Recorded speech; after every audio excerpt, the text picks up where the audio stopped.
6 ขั้นตอนการบรรลุธรรมนะคะมีอยู่6 ขั้นตอนขั้นตอนแรกก็คือทานทานก็เคยว่าไปแล้วนะแต่มันเป็นว่าเคยพูดเป็นหลักๆไปแล้วแต่รายละเอียดนะแม่ชียังไม่ได้พูดเพราะว่าเห็นว่ามันเป็นหลักเบื้องต้นทานแล้วก็ศีลก็เคยพูดไปแล้วพูดหลักๆหัวข้อหลักๆแต่ไม่ได้ว่ารายละเอียดว่ามีศีลอะไรบ้างแต่ถ้าเพื่อท่านสนใจก็เดี๋ยวค่อยว่ากันต่อไปอันที่สามก็คือทานศีลแล้วก็สมาธิหรือสมถะนะคะสมถะนี่โอ้ยาวรายละเอียดเยอะก็คือก็อืมันจะมีเกี่ยวกับเรื่องการทำฌานการเจริญฌานการละนิวรณ์อะไรเงี้ยเออการละนิวรณ์มีเกี่ยวกับองค์ธรรมทำให้เกิดสมาธิอะไรอย่างเงี้ยอันนี้ก็ขั้นตอนที่สามนะส่วนขั้นตอนที่สี่แม่ชีมาว่าไปแล้วเมื่อคราวก่อนนั้นเรื่องวิปัสสนากรรมฐานขั้นตอนที่สามขั้นตอนที่สี่นะ6 ขั้นตอนการบรรลุธรรมนะคะเรื่องวิปัสสนากรรมฐานก็มันก็จะว่าด้วยเรื่องเกี่ยวกับพวกญาณปัญญาอะไรด้วยนะแบบเป็นเกรินเอาไว้วันนี้จะมาว่าเป็นขั้นตอนที่5ว่าด้วยเรื่องวิปัสสนาญาณนะคะวิปัสสนากรรมฐานน่ะคือการปฏิบัติเอาทานศีลภาวนาก็คือสมถะนี่แหละนะคะไม่ได้พูดรายละเอียดนะคือแต่เคยพูดเรื่องเป็นหลักหัวข้อย่อยๆขึ้นมาแล้วก็วิปัสสนากรรมฐานคือการปฏิบัติวิปัสสนานั่นแหละแต่วันนี้มาว่าด้วยเรื่องวิปัสสนาญาณปฏิบัติตามลำดับนะคะปฏิบัติวิปัสสนาจนเกิดปัญญาญาณขึ้นมาก็คือวิปัสสนาญาณนะคะส่วนขั้นตอนที่6ก็คือมรรคผลนิพพานก็ว่าข่าวต่อไปคือเน้น3 ขั้นตอนหลังวิปัสสนากรรมฐานแล้วก็วิปัสสนาญาณแล้วก็มรรคผลนิพพานส่วน3 ขั้นตอนแรกทานศีลภาวนาเนี่ยไม่ชีพูดเป็นเก่า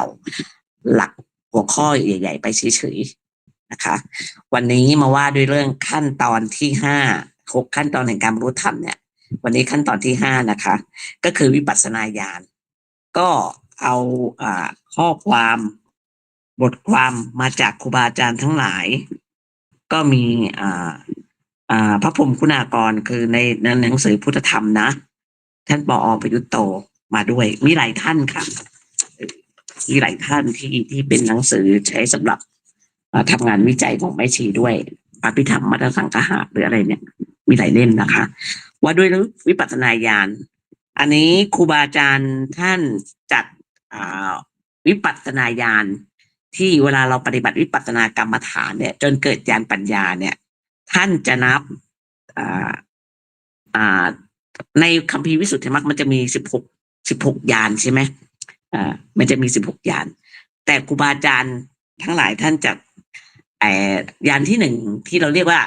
นามรูปปริเฉทญาณเนี่ยก็คือแยกรูปแยกนามออกเวลาเราปฏิบัติแล้วก็ญาณที่2ก็คือ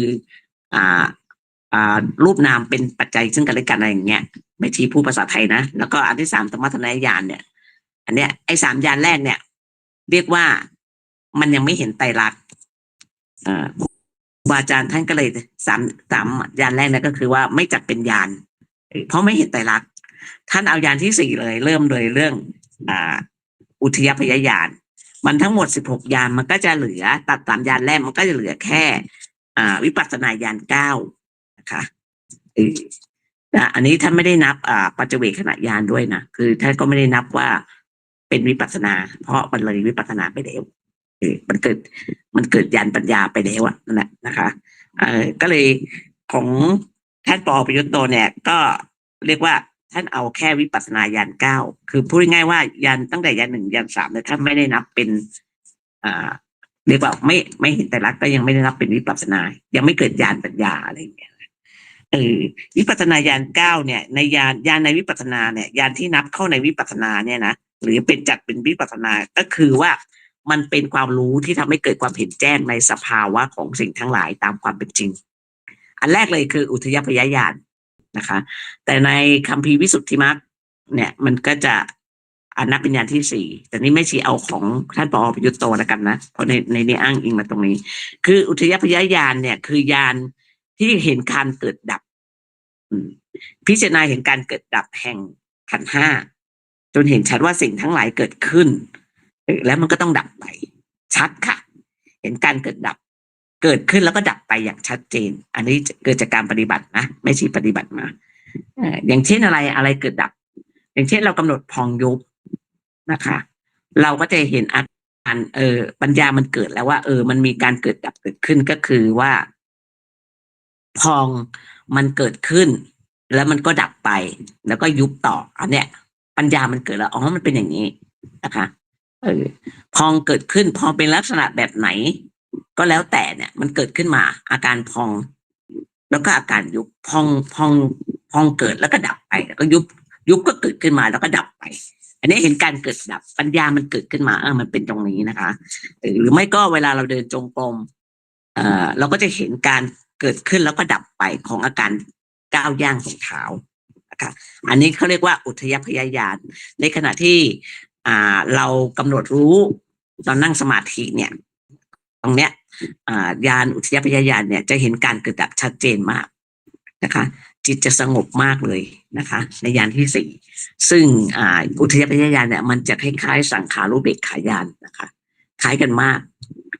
แต่อุทยพยญาณเนี่ยมันเห็นการเกิดดับให้ได้แต่ว่าสังขารุเบกขาญาณคือแล้วสภาวะจิตมันจะคล้ายกัน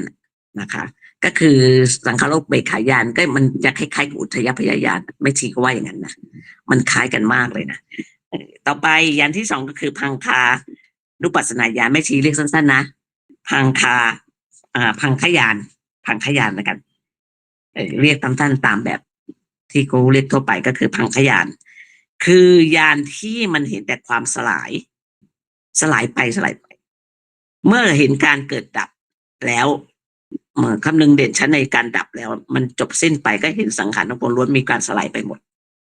ในยานเนี้ยคือยานพังขยานเนี่ยที่บอกว่าไออุทยพยานเห็นการเกิดดับอย่างชัดเจนน่ะแต่พังเขาเรียกว่าเห็นการเกิดดับอย่างชัดเจนแต่พังขยานเห็นแต่การดับไปอันนี้เป็นไตรลักษณ์แน่นอนบางคนถามว่าไอยานอุทยพยานมันเห็นการเกิดดับนะมันไตรลักษณ์เลยนะเกิดขึ้นตั้งอยู่แล้วก็ดับไปอภังขยานเห็นแต่การดับมันจะเป็นไตรลักษณ์แน่นอนยังไงมันมีแต่การดับอย่างเดียวอันนี้สภาวะที่เกิดอย่างเช่นเวลาเดินจงกรมก้าวเท้าขึ้นมาเนี่ยแม่ชีจะเห็นเป็นเงาเท้าที่มันก้าวย่างขึ้นมาแล้วมันเงาแบบเหมือนน้ำที่มันกระจายออกมาเหมือนเราย่างเข้าไปในน้ำแล้วน้ำกระจายออกมาอย่างนั้นเห็นแต่การดับไปมีแต่การดับไปอย่างเดียวหรือไม่ในการเรากำหนดรู้ในการเจริญกราบสติปัฏฐานครึ่งชั่วโมงนะไม่ชี้สติปัฏฐานก็คือกราบเรียกว่ากราบ3 ครั้งนะคะแต่กำหนดทุกระยะกำหนดเป็นคณิกะสมาธิถึงครึ่งชั่วโมงนะกว่าจะกราบเสร็จนะมันจะเห็นแต่การดับไปเห็นอาการมือที่มันยกขึ้นอะไรมันก็ดับไปตลอดนะคะจิตมันเกิดปัญญาแล้วดังนั้นทางขยานเนี่ยก็เรียกว่ามันเห็นไตรลักษณ์ที่แน่นอนกว่าอุทยพยญาณอีกนะคือบางคนว่าไม่เห็นการดับนะไม่เห็นการเกิดนะเพราะยานอุทยพยญาณเราเห็นการเกิดดับแล้วแต่พังขยานเราเห็นดับไปอย่างเดียวแต่ครูบาอาจารย์บอกว่าอันนี้คือการเห็นไตรลักษณ์ที่แน่นอนเลยมีแต่ดับไปอย่างเดียวนะคะต่อไปอย่างที่3เขาเรียกพยญาณเอาสั้นๆคือมองเห็นในสังขารขันธ์5เนี่ยเป็นสิ่งที่มีโทษมีภัยเป็นภัยนะคะในการปฏิบัตินี้มันจะเห็นภัยน่ากลัวไปหมดขันธ์5ของเราเนี่ยสภาวะจิตมันเกิดอาการกลัวอะไรนะกลัวแบบอะไรเงี้ยกลัวว่ารูปนามเรามันเป็นภัยนะอะไรประมาณนี้นะคะตามสภาวะจิตที่มันเกิดขึ้นตรงนั้นต่อไปอย่างที่4ก็คืออธินวญาณเนี่ยคือเห็นโทษค่ะไอพยญาณอย่างที่3กับอย่างที่4เนี่ยมันจะบางทีมันมาด้วยกันมันมีอันนึงคือวิธิทายานด้วยไอ3ญาณเนี่ยมันจะมาด้วยกันนะคะไปคนที่ไม่สามารถจะแยกออกได้เนี่ยก็มีค่ะแต่ของไม่ชีแต่ที่ปฏิบัติที่ประเทศพม่านั้นไม่ชีแยกออกได้มันอยู่ที่สภาวะจิตให้เราละเอียดหรือเปล่าพยญาณคือเห็นนะรูปนามนี่เป็นภัยอ ทีนวญาณรูปนามนี่เป็นโทษหมดเลยเป็นของน่ากลัว เป็นของที่แบบมีแต่โทษไม่พิจารณาสังขารไม่มีอะไรที่ให้คุณประโยชน์ในรูปนามเนี่ยไม่มีอะไรที่เป็นคุณประโยชน์แก่เราได้เลยนะคะอธินวญาณต่อไปอย่างนี้ค่ะนิพพิทายานเกิดความเบื่อหน่ายมันจะติดกันค่ะได้ญาณอธินวญาณกับนิพพิทายาน3ญาณเนี่ยบางคนก็เจอคืออาจจะแยกไม่ได้แต่รู้สุดท้ายมันอยู่ที่เนื้อเบื่อหน่ายพิจารณาจนแบบเห็นภัยในรูปนามนี้รูปนามนี้เป็นภัยแล้วก็พิจารณาว่ามันมีแต่โทษมันไม่มีอะไรที่เป็นคุณประโยชน์แล้วเกิดความเบื่อหน่ายพิจารณาเห็นสังขารขันธ์5เนี่ยเบื่อหน่ายไม่มีอะไรที่น่าลื่นลมไม่มีอะไรที่น่าเพลิดเพลินติดใจอะไรได้เลยอันนี้นิพพิทายานสภาวะจิตตรงนั้นจะเล่าให้ฟังว่ามันจะเกิดความเบื่อแต่มันบอกไม่ได้ว่ามันเบื่ออะไรเบื่อมากเบื่อแม้กระทั่งที่จะปฏิบัตินะคะอันนี้ประสบการณ์อย่างไม่ชีนะเบื่อแม้กระทั่งเบื่อการปฏิบัติจนแบบอยากจะหลีกหนีตรงนี้ไปมันก็เข้ามายานที่มุนจิติกรรมตายานแล้วคือยานนี้มันยานแบบอยากจะออกไปพ้นๆเนี่ยแต่เราไม่รู้ไงสภาวะจิตตรงนั้นมันเห็นโทษเห็นภัยในขันธ์5แล้วก็เกิดความเบื่อแล้วก็อยากจะออกไปจากตรงเนี้ยนี่แหละมันจะติดกันกรรมมุนจิติกรรมตายานเนี่ยมันจะมันเบื่อหน่ายสังขารแล้วก็ไม่อยากอยู่ตรงนี้แล้วนะคะอยากจะออกไปตรงนี้ก็คือเรียกว่าอยากจะให้มันพ้นอันนี้สภาวะ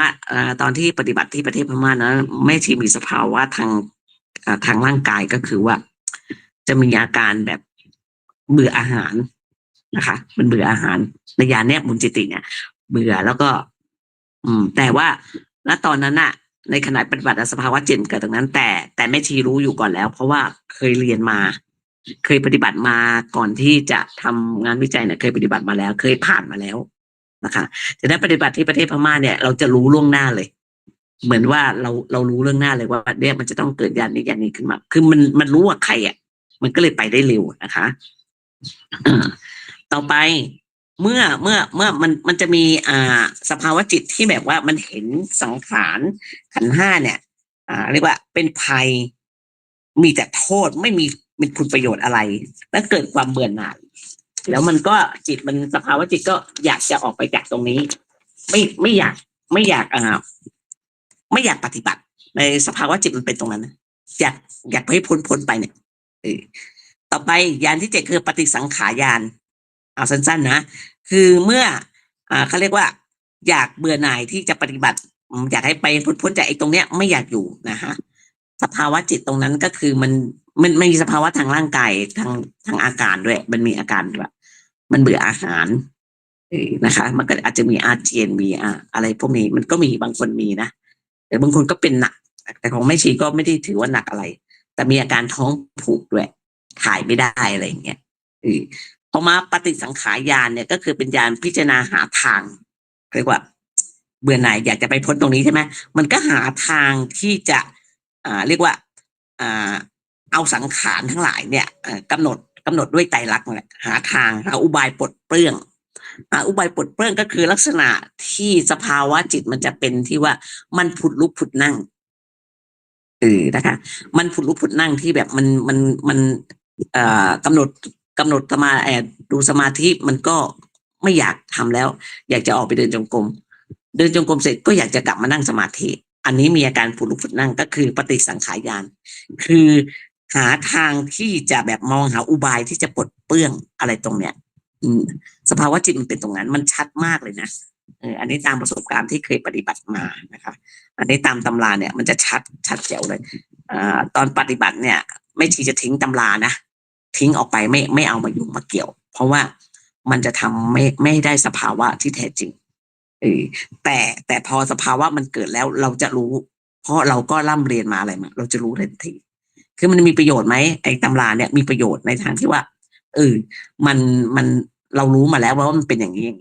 นะคะแต่ว่าในขณะปฏิบัติเราไม่เอาเข้ามาเกี่ยวข้องช่วงขณะที่ปฏิบัตินะคะฉะนั้นคนปฏิบัติจะรู้ตำราหรือไม่รู้ตำรามันก็ไม่เป็นไรถ้าเขาไม่รู้ตำราเขาปฏิบัติสภาวะมันก็เกิดอย่างแท้จริงนะคะอย่างนั้นเอาไปทำไปปฏิบัติเนี่ย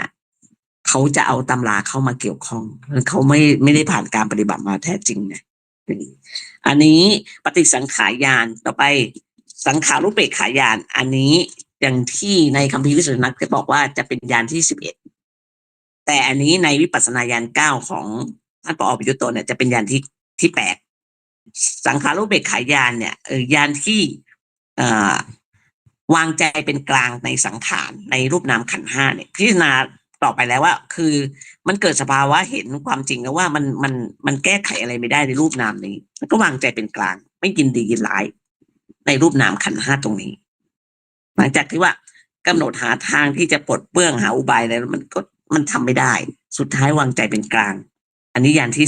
11นะคะญาณที่11นี้มันจะเป็นญาณที่แบบมุ่งแล่นยังไปนิพพานอย่างเดียวก็คือว่ามันจะเลิกมันจะละเกี่ยวข้องกับสังขารเสียให้ได้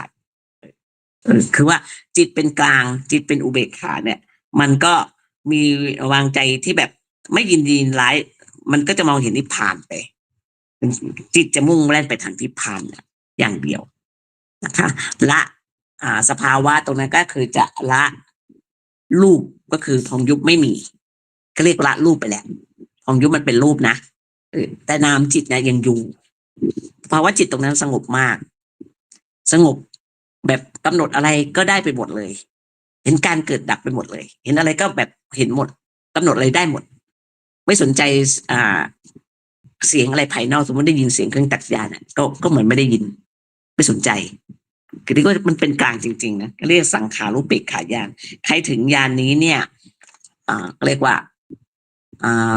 มองเห็นทางที่จะไปข้ามโคตรแหละญาณที่11นะคะแต่สำหรับผู้ที่เคยอธิษฐานจิตว่าจะขอเป็นเกิดในสมัยพุทธภูมิหรือจะเกิดไปในพระศรีอริยเมตไตรจะไม่ผ่านญาณนี้เลยค่ะนะคะคือจะอยู่ในญาณที่11ไม่พ้นไปได้เลยนะคะต้องไปอธิษฐานเรียกว่ายกเลิกไปไม่ไปพุทธภูมิอย่างเงี้ยต้องปฏิฐานเอาเองไหมอันนี้แม่ชีไม่รู้ว่าใครอธิษฐานยังไงนะแต่แม่ชีไม่เคยอธิษฐานตรงนั้นรู้ตัวเราจะรู้ตัวเราเองว่าเราไม่เคยอธิษฐานตรงนั้นเรามีแต่ที่ว่าเราจะต้องไปให้สุดไม่มีจิตปรารถนาที่จะไปพุทธภูมิหรือจะไปพระศรีอริยเมตไตรเราจะรู้จิตเราเองว่าเราไม่มีความปรารถนาตรงนั้นเลยแต่ผู้ที่แบบปรารถนาพุทธภูมิหรืออะไรอย่างเงี้ยจะอยู่แค่ตรงนี้นะคะแล้วก็ไอ้สังขารุปเปกขายานบางคนเนี่ยอยู่เป็นปีๆก็มีนะคะปี2 ปีก็มี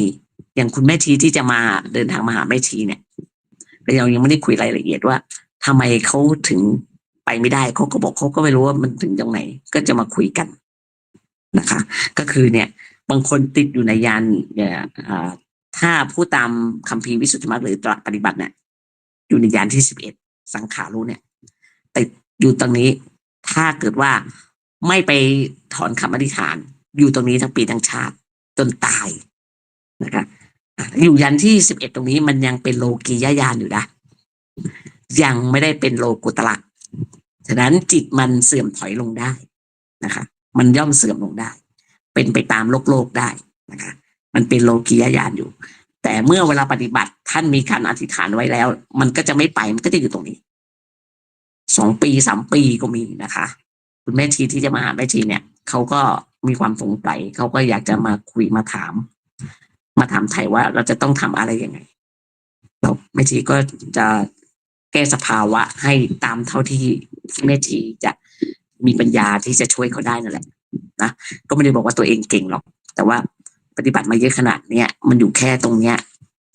มันเสียเวลาเนาะสังขารุปเปกขายานนะตามหลักปฏิบัติอยู่ยานที่11แต่ถ้าในวิปัสสนาญาณ9คือยานที่8ต่อไปญาณที่9คือสัจจานุโลมญาณก็คืออนุโลมญาณเรียกสั้นๆอนุโลมญาณเป็นญาณที่เป็นมันอนุโลมแก่การอย่างรู้อริยสัจนั่นแหละคือวางใจเป็นการต่อสังขารทั้งหลายแล้วไม่พะวงไม่อะไรนะญาณมันมุ่งแล่นตู่พระนิพพานอย่างเดียวเป็นญาณอันคล้อยต่อการตรัสรู้อริยสัจแหละในหลักปฏิบัติคือญาณที่12มันคล้อยตามที่จะ ตรัสรู้เป็นรู้ในอริยสัจมันเกิดขึ้นในลำดับถัดไปในขั้นสุดท้ายของวิปัสสนาอันนี้แหละเป็นขั้นสุดท้ายของการเจริญวิปัสสนาเป็นญาณสุดท้ายนะคะอนุโลมญาณหลังจากนั้นมันจะเป็นญาณข้ามโคตรในหลักปฏิบัติคือญาณที่13โคตรภูญาณญาณข้ามโคตรเป็นยังไงมันมาขั้นจากอนุโลมญาณคือญาณที่มันคล้อยไปในการตรัสรู้ในอริยสัจสี่เนี่ยหลังจากนั้นมันจะเกิดญาณข้ามโคตรขึ้นมามันไม่ได้เกิดเป็นช้าๆนะมันเกิดปุ๊บขึ้นมาเลยแล้วเมื่อข้ามโคตรเนี่ยเป็นตัวขั้นกลางจากนั้นมันกรรมขยานมันก็จะเกิดขึ้นก็สำเร็จเป็นพระอริยบุคคลมาเกิดผลเกิดตามกันมาไม่มีระหว่างขั้นมาเกิดแล้วผลเกิดขึ้นตามเลยติดกันเลยติดจนเราตามไม่ทันจิตมันไม่สามารถที่จะตามทันได้มาเกิดปุ๊บผลเกิดตามไม่มีระหว่างขั้นแต่ในขณะไอโคตรภูญาณเนี่ยยังไม่ได้จัดอยู่ในโลกุตระมันเป็นญาณข้ามโคตรจากโลกิยะข้ามไปในโลกุตระลักษณะสภาวะตรงนั้นมันเหมือนกระโดดของแม่ชีนะแต่บางท่านอาจจะเป็นอีกแบบหนึ่งอะไรแล้วแต่ละคนก็ไม่เหมือนของแม่ชีมันเหมือนกระโดดข้ามจากฝั่งนี้ข้ามฝั่งนี้มันอยู่ฝั่งแม่น้ำหรือฝั่งคลองฝั่งอะไรก็แล้วแต่ฝั่งบึงอะไรก็แล้วแต่ข้ามฝั่งนี้อยู่ฝั่งนี้แล้วก็โดดข้ามไปอีกฝั่งนึงมันดังปุ๊บขึ้นมามันดับไปช่วงวุบหนึ่งนะคะข้ามโคตรแล้วข้ามโคตรไปอยู่ตรงนั้นแล้วมรรคญาณมันก็จะเกิดขึ้นอันนี้เรียกว่าเป็นการดับครั้งที่หนึ่งไอโคตรภูญาณเนี่ยดับครั้งที่หนึ่งนะคะดับครั้งที่สองคือมรรคญาณครั้งที่สองมรรคญาณดับเหมือนกันค่ะมรรคญาณครั้งที่สามคือโพธิญาณนะคะดับ3 ครั้งลักษณะแบบเดียวกันเลยแต่ข้ามโคตรเนี่ยคือลักษณะที่ว่าเหมือนก่อนที่มันจะดับเนี่ยมันกระโดดเหมือนกับอาการกระโดดหรืออาการโดนผลักหรืออาการอะไรก็แล้วแต่ที่มันตึ๊บขึ้นมาอย่างนี้นะคะแล้วมันก็จะดับไปครั้งหนึ่งชั่วช้างกระดิกหูงูแลบลิ้นเท่านั้นไม่ได้ดับอะไรหายไปยาวอะไรไม่ใช่เลยแค่นั้นนะคะและมักเกิดผลเกิดตามไม่มีระหว่างขั้นอันนี้โคตรภูญาณในหลักปฏิบัติเป็นญาณที่13มรรคญาณเป็นญาณที่14โพธิญาณคือญาณที่15นะคะแต่ในวิปัสสนาญาณของท่านปอประยุตโตก็คือมันแค่วิปัสสนาญาณ9เท่านั้นก็คือในอนุโลมญาณก็คือจัดเป็นวิปัสสนาโคตรภูญาณกับมรรคญาณโพธิญาณไม่ได้จัดเป็นวิปัสสนานะคะเพราะมันมีการดับเกิดขึ้นมันจัดเป็นวิปัสสนามันแค่อนุโลมญาณเท่านั้นนะคะอันนี้ว่าไอ้ธรรมหมดเนี้ยท่านปรุงศัพท์ขึ้นมาโดยตามในแห่งคัมภีร์ปฏิสัมภิทามัคนะคะอันนี้ของท่านปอยุตโตก็บอกมาว่าแล้วก็มาอธิบายแบบพิสดารในคัมภีร์วิสุทธิมรรคแต่ในอภิธรรมมัตตสังฆะท่านก็เติมสมัตยญาณเข้าไปด้วยอย่างที่บอกนะคะอันนี้ก็แล้วแต่ครูบาอาจารย์ท่านจะจัดลำดับยังไงแต่แม่ชีจะคุ้นชินกับการปฏิบัติก็คือยัน1ถึงยันที่16อย่างเงี้ยยันที่16คือโพธิญาณในยันที่15-16คือปัจเจเวคขณะญาณคือญาณกำหนดเรียกว่าถอยหลังกำหนดถอยหลังว่าเราผ่านอะไรมาไงเราละกิเลสตัวไหนได้ตัวนั้นนะคะอันนี้ญาณที่16นะฉะนั้นวิปัสสนาญาณในหลักปฏิบัติก็คือมี16ญาณนะคะ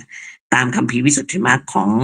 พระพุทธโฆษาเถระเนี่ยพระพุทธทาจารย์อาสภะมหาเถระรีบเรียนคัมภีร์วิสุทธิมรรคหนาปึกเลยนะคะไม่ใช่ก็ผ่านการอ่านแล้วแต่มันก็ลืมไปหมดแล้วคือในการทำมันวิจัยมาก็ต้องใช้มาอ้างอิงกันตอนนี้มาพูดถึงว่าปฏิปทาญาณทัศนวิสุทธิ์ก็คือว่าทางแห่งดำเนินแห่งญาณในทัศนะนี่แหละวิปัสสนาญาณเนี่ยบรรลุถึงยอดด้วยญาณ9นะอย่างที่บอกเมื่อกี้นี้คือในอนุโลมญาณเนี่ยในญาณที่9มีชื่อเรียกว่าปฏิปทาญาณทัศนวิสุทธิ์คือความบริสุทธิ์แห่งความรู้และความเห็นในการปฏิบัติที่ถูกอันนี้เรียกว่าญาณ9วิปัสสนาญาณ9เนี่ยญาณ9เนี่ยพึงทราบหมายถึงว่าไอ้ญาณ8เหล่านี้มันก็คือว่าอุทยพยญาณเนี่ยอุทยญาณอย่างแก่เรียกว่าวิปัสสนาที่พ้นจากอุปกิเลสไปแล้ว ในยานในตามหลักปฏิบัตินั้นยานที่สามสมถะญาณมันจะเกิดอุปากิเลสวิปัสสนุกิเลสนะคะบางคนไปติดอยู่ตรงนี้นานแต่ถามว่ามันผิดไหมไม่ผิดถ้ามาเจอวิปัสสนูแล้วไม่ผิดแต่ว่าอย่าไปอยู่ตรงนั้นนานให้กำหนดใช้สติกำหนดรู้ด้วยคณิกะสมาธิมันก็จะขาดหายไปในตอนหลักปฏิบัติตอนไม่สิปฏิบัติมันก็จะเห็นนู่นเห็นนี่แหละในวิปัสสนูกิเลสเนี่ยมันมีอยู่10 อย่างเนี่ยมียานอย่างรู้อะไรเยอะแยะไปหมดรู้ด้วยว่าเหตุการณ์ที่บ้านจะเป็นยังไงแล้วมันตรงด้วยนะมันตรงด้วยนะว่ามันจะเห็นยานอย่างรู้อะไรบางคนไปติดอยู่ตรงนี้ก็บางคนก็เข้าใจว่าอ้าวได้บรรลุธรรมไปแล้วที่ไหนได้มันไปอยู่ในวิปัสสนูกิเลสนะคะ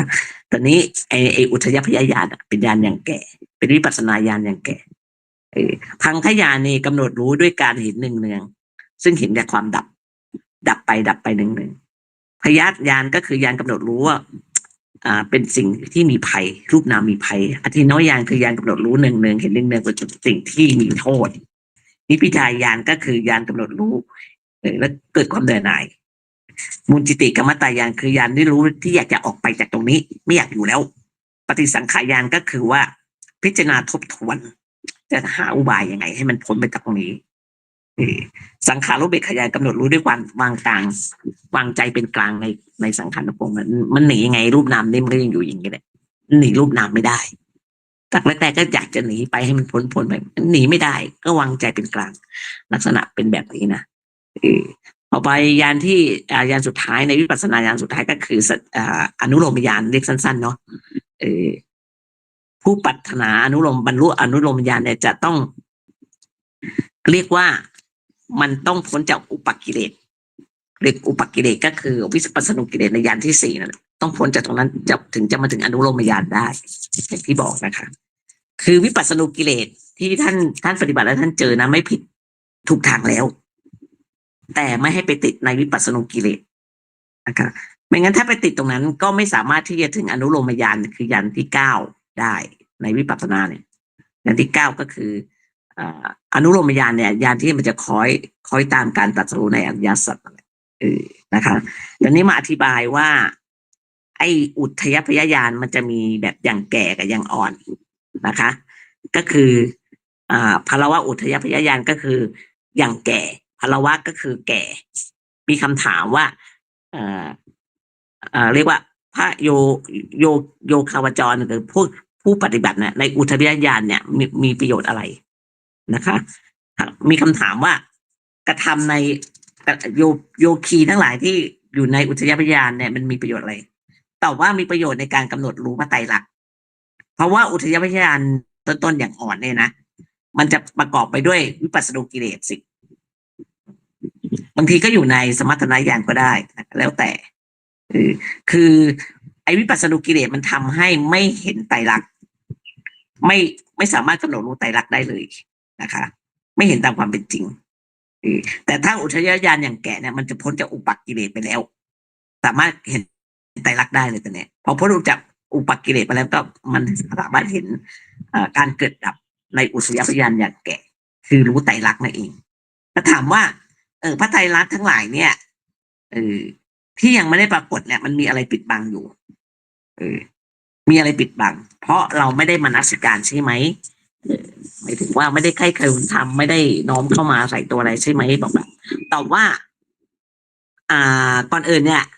ไอ้อนิจจลักษณะเนี่ยอนิจจลักษณะคือความลักษณะของความไม่เที่ยงที่เราไม่เห็นคนปฏิบัติทั่วไปไม่เห็นมันไม่เที่ยงยังไงอะไรเงี้ยมันมีนะเพราะอะไรรู้ไหมที่ก็บอกว่าสันตติมันปิดบังการสืบเนื่องมันเร็วการสืบเนื่องเห็นการสืบเนื่องเกิดต่อเกิดดับมันสืบเนื่องมันเร็วมากจนจิตเข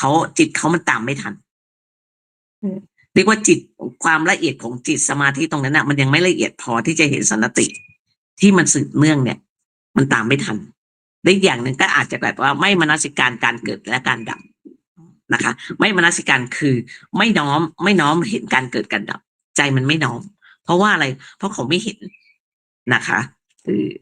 ตอนนี้เห็นทุกขลักษณะไหมลักษณะที่เป็นทุกข์ ที่เห็นว่าเขาไม่เห็นว่ามันจะปรากฏอะไรยังไงเพราะอะไรเหรอทุกวันนี้ถ้าเราไม่ปฏิบัติปุ๊บอริยาบททั้งหลายมันปิดบังทุกข์นะเมื่อยก็เปลี่ยนไปยืนดีกว่านั่งเมื่อยยืนเนี่ยอันนี้อริยาบทมันปิดบังเราฉะนั้นเราไม่รู้เลย เราไม่รู้เลยว่ารูปนามสังขารเนี่ยมันมีทุกข์ลักษณะของทุกข์คือมันปรากฏว่าอริยาบททั้งหลายมันปิดบังเราก็ไม่รู้ว่ารูปนามมันเป็นทุกข์ยังไงวะนะคะแล้วก็ไม่มนสิการเบียดเบียนเฉพาะหน้าเนืองๆเนี่ยไม่มนสิการคือไม่น้อมไม่เข้าใจไม่น้อมคือจิตยังไม่ละเอียดพอง่ายๆนะอนัตตลักษณะก็คืออนัตตลักษณะคือลักษณะที่เป็นอนัตตาทุกอย่างไม่เที่ยงแบบเป็นอนัตตาคืออนัตตลักษณะเนี่ยที่เราไม่เห็นอนัตตาไม่เห็นว่ารูปนามเนี่ยมันจะเป็นอนัตตายังไงเลยเราก็เห็นเป็นตัวเราอยู่เนี่ยเหมือนอันนี้แม่ชีพูดด้วยประสบการณ์ได้แม่ชีปฏิบัติใหม่ๆเป็นอนัตตายังไงวะมันเกิดจากอะไรเกิดจากที่ว่าอนัตตลักษณะมันเราเห็นตัวเราเนี่ยเป็นตัวเป็นแขนเป็นตัวเป็นอะไรอย่างเงี้ยเห็นความเป็นกลุ่มเป็นก้อนอ่ะไอ้ความเป็นกลุ่มเป็นก้อนเนี่ยมันปิดบังอนัตตะมันปิดบังความไม่มีตัวตนแล้วไม่มีการมนสิการถึงความสลายตัวของธาตุต่างๆเมื่อโยคาวจรกำหนดรู้การเกิดดับมันเพิกถอนสันติออกอันนี้จากลักษณะจะปรากฏแล้วก็โดยหน้าที่ของมันตามความเป็นจริงแล้วก็มนสิการความเบียดเบียนเฉพาะหน้าเนืองๆคือเพิกถอนอริยบทก็จะเห็นทุกข์ขึ้นมาแล้วก็โดยหน้าที่ของมันแล้วก็เมื่อกระจายธาตุต่างๆไปแล้วทำการกระจายความเป็นก้อนเป็นกลุ่มเป็นก้อนออกไปมันก็จะเห็นอนัตตะคือความไม่มีตัวตนเกิดขึ้นเมื่อเราพิจารณาในรูปนามของเรารูปเราก็แล้วกันเอาง่ายๆเห็นความเป็นตัวเป็นตนมีแขนมีหน้ามีตามีผมเงี้ยถ้าเรามองกระจายออกไปไม่มองเป็นกลุ่มเป็นก้อนเราจะเห็นว่ารูปเราเห็นความเป็นธาตุไหมธาตุดินธาตุน้ำธาตุไฟธาตุลมอันนี้แม่ชีจะเห็นความเป็นธาตุแต่บางคนอาจจะเห็นหนังหุ้มกระดูกและข้างในมันจะเป็นไปเต็มไปด้วยเลือดด้วยมูกด้วยอะไรเงี้ยถ้าเราสามารถเห็นตรงนี้ไปได้ความไม่มีความที่ว่าเป็นตัวเป็นตนมันก็จะไม่เกิดขึ้นเหมือนอย่างว่าเราเห็นเสื้อตัวหนึ่งก็แล้วกันยกตัวอย่างนะเราเห็นเสื้อเป็นตัวเสื้อใช่ไหมเห็นความเป็นกลุ่มเป็นก้อนของมันใช่ไหมแต่ถ้าเราแยกไอ้เสื้อตัวนี้มันจะมีเส้นได้ที่มันทอติดกันให้เกิดเป็นตัวเสื้อขึ้นมาเนี่ยถ้าเราไม่มองเป็นตัวเสื้อขึ้นมาเราจะเห็นเป็นเส้นได้ที่มันทอกันรูปนามเรามันก็เป็นเช่นนั้นแหละร่างกายเราก็เป็นเช่นนั้นประกอบไปด้วยหนังที่มันห่อหุ้มเนื้อเอ็นกระดูกอะไรข้างในมูกเลือดคูดอะไรสิ่งสกปรกอะไรที่มันอยู่ข้างในนั่นแหละถ้าพิจารณาตรงนี้ไปนะนั่นแหละเราก็จะเห็นความเป็นไม่มีตัวไม่มีตนอะไรนะคะที่เรามองเป็นตัวเป็นตนก็คือเรามีเรายังมองไม่เห็นปัญญายังไม่เกิดนะคะอันนี้ก็เรียกว่าเป็นเรื่องที่บอกว่ามันปิดบังเรียกว่าอนิจจลักษณะทุกขลักษณะอนัตตลักษณะเนี่ยเรามองไม่เห็นเพราะตรงนี้นะคะสันติปิดบังสันติแล้วก็อริยบทนะคะแล้วก็อริยบทปิดบังทุกแล้วก็ความเป็นกลุ่มเป็นก้อนปิดบังอนัตตลักษณะนะคะตอนนี้จำแนกลักษณะ3ไว้อย่างนี้คือว่าอนิจจคือความไม่เที่ยงเห็นความไม่เที่ยงอันนี้จากลักษณะคือลักษณะของความไม่เที่ยงอันนี้จากก็คือความไม่เที่ยงนะแต่ลักษณะของความไม่เที่ยงคือทุกขลักษณะทุกขะคือความเป็นทุกข์ทุกขลักษณะคือลักษณะของความเป็นทุกข์อนัตตาคือความไม่มีตัวตนอนัตตลักษณะคือลักษณะของความไม่มีตัวตนตัวถ้าเราปฏิบัติแล้วเราจะเห็นว่าความไม่มีตัวตนของเรามันเห็นนะไม่ใช่ตัวไม่มีตัวเรานะหมายถึงว่ามันประกอบไปด้วยอย่างนี้มันถึงได้มองเห็นเป็นกลุ่มเป็นก้อนไงถ้าเราปฏิบัติจนปัญญามันเกิดในขันธ์5ชื่อว่านิจจะถามนะมีคำถามเพราะเหตุใด ขันธ์ห้าชื่อว่านิจจะเพราะเหตุใดตอบคือเพราะว่ามันเกิดขึ้นแล้วมันก็ดับไป แล้วมันก็มีความเป็นอย่างอื่น หรือว่าเพราะว่ามันมีเพราะมีแล้วมันก็ไม่มีนี่นะก็คืออนิจจ์เกิดแล้วก็ดับไป เป็นอนิจจังอันที่สองคือเกิดไปดับไปและความเป็นอย่างอื่นเป็นอนิจจลักษณะหรืออาการพิการอย่างเงี้ยความมีแล้วก็ไม่มี เกิดแล้วก็ดับไปอย่างเงี้ยเป็นอนิจจลักษณะอันที่สามคือขันธ์ห้าเนี่ยเป็นทุกข์พระเจ้าตรัสว่ายะทานิจจังตังทุกขังสิ่งใดไม่เที่ยงสิ่งนั้นเป็นทุกข์มันไม่มีความเที่ยงแล้วเราเห็นอนิจจ์คือไม่เที่ยงสิ่งนั้นนั่นแหละคือทุกข์หลังจากเห็นอนิจจลักษณะคือมันไม่เที่ยงเลยอนิจจก็คือไม่เที่ยงสิ่งนั้นแหละคือความทุกข์เพราะเหตุใดเพราะว่ามันเบียดเบียนเฉพาะหน้าเนืองๆมันเบียดเบียนอยู่เสมอความไม่เที่ยงเนี่ยมันเบียดเบียนเราอยู่เสมออาการเบียดเบียนเฉพาะหน้าเนืองๆมันเป็นทุกขลักษณะขันธ์ห้านั่นเองชื่อว่าเป็นอนัตตาเพราะมีอย่างคำพระเจ้าตรัสว่ายังทุกขังตถานัตตาสิ่งใดเป็นทุกข์สิ่งนั้นเป็นอนัตตาเรียงตามลำดับเลยนะคือความไม่เที่ยงสิ่งใดไม่เที่ยงสิ่งนั้นเป็นทุกข์สิ่งใดไม่เที่ยงสิ่งนั้นเป็นอนัตตามันเรียงลำดับมาเลยนะสิ่งใดเป็นทุกข์สิ่งนั้นคืออนัตตาอาการไม่เป็นไปแต่อำนาจอนัตตาคือมันไม่มีอะไรอยู่ในอำนาจเราบังคับบัญชาไม่ได้นี่แหละคืออนัตตาเราบังคับบัญชาได้ว่าไม่ให้แก่ไม่ให้ผมงอกได้ไหมไม่ให้หนังเหี่ยวไม่ได้บังคับบัญชาไม่ได้มันก็เป็นไปตามนี้สุดท้ายมันก็เป็นอนัตตาคือมันก็จะสลายตัวตนออกไปนะคะปฏิบัติไปเรื่อยๆปัญญามันจะเกิดพระโยคาวจรกำหนดรู้ตรงนี้แล้วทั้งหมดนี้อุทยญาณอย่างแก่ที่เรียกว่าวิปัสสนานั้นมันพ้นไปจากอุปกิเลสแหละดำเนินไปตามวิถีของมันตามความเป็นจริงแต่นี้มาว่ารายละเอียดในพังคยานยานในหลักปฏิบัติยานที่5พังคยานคือยานที่มันเห็นแต่การดับไปอย่างเดียวเมื่อกี้รายละเอียดของอุทยญาณนะอันนี้ไม่ชี้ว่ารายละเอียดไปจะจบไหมเนี่ย30 กว่าหน้าพังคยานเนี่ยเมื่อโยคาวจรเนี่ยกำหนดรู้อย่างนี้แหละทั้งไตรตรองรูปธรรมและนามธรรมแล้วเรื่องรูปธรรมและก็รูปธรรมทั้งหลายไม่เที่ยงเป็นทุกข์เป็นอนัตตาเมื่อเห็นตรงนี้แล้วนะเรียกว่าไตรลักษณ์เกิดแล้วนะในยานอุทยพยญาณเห็นความไม่เที่ยงเป็นทุกข์เป็นอนัตตาแล้วไอ้พังคยานเนี่ยมันก็จะยานดำเนินไปคือสังขารทั้งหลายมันปรากฏรวดเร็วใช่ไหมเมื่อมันแก่กล้าขึ้นมันจะแบบเราจะไม่เห็นการเกิดไม่เห็นการตั้งอยู่มันไม่เห็นนิมิตอะไรของมันจะมีแต่ความดับไปอย่างเดียว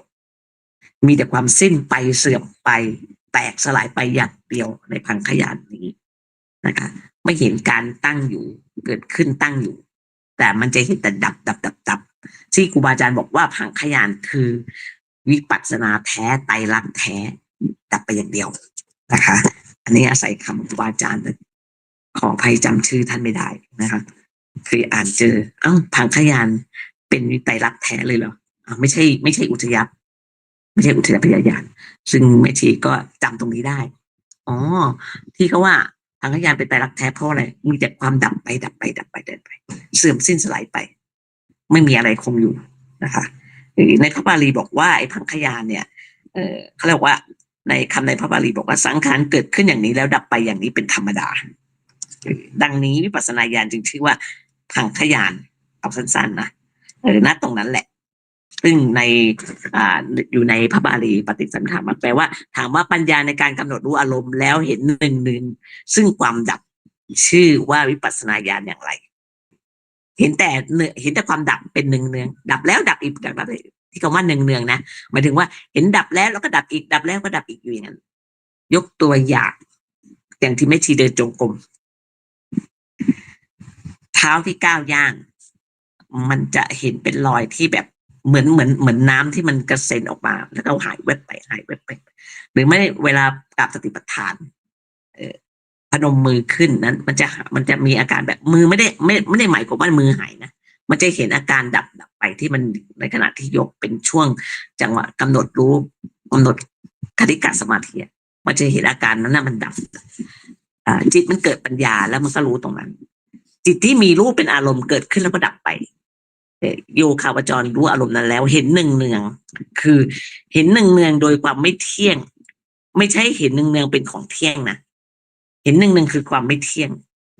โดยความเป็นทุกข์นะคะโดยความเป็นอนัตตาเบื่อหน่ายไม่เพลิดเพลินแล้วก็ไม่มีความกำหนัดเลยอยู่เลยดับไปอย่างเดียวไม่ใช่เกิดแล้วก็สลัดทิ้งนะไม่ได้ยึดถือเห็นหนึ่งคือความไม่เที่ยงแล้วก็เห็นเนืองๆโดยความเป็นทุกข์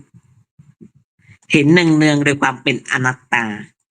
มันก็ละความเพลิดเพลินตรงนั้นออกไปปราศจากความกำหนัดนะคะเมื่อมีแต่การดับเนี่ยมันก็สลัดทิ้งไปจิตมันก็ละความยึดถือในเวทนาเนี่ยยึดถือในสัญญาอารมณ์ยึดถือในจิตในสังขารจิตวิญญาณจักษุอะไรก็แล้วแต่เนี่ยจิตมีชราและมรณะเป็นอารมณ์เกิดขึ้นแล้วมันก็ดับไปพระโยคาวจรก็สลัดทิ้งละความยึดถือนั้นได้นะคะอันนี้มันอยู่ในสังขยานญาณในหลักปฏิบัติก็คือญาณที่5จะเห็นชัดมากเลยค่ะถ้าท่านปฏิบัติตามเรียกว่าสุทธวิปัสสนาเนี่ยนะคะผู้ที่เคยปฏิบัติมาแล้วก็จะรู้ตรงนี้แต่ไม่ชีผ่านการปฏิบัติตรงนี้นอกจากจะอาจารย์จะคุณแล้วก็ไปที่งุยเตาอูหลายครั้งจำแม่นเห็นสภาวะจนจำได้หมดเลยนะคะการย้ายไปสู่วัตถุที่ตั้งนะคะการคงอยู่ในปัญญาและมีความเข้มแข็งในการนึกคิดว่า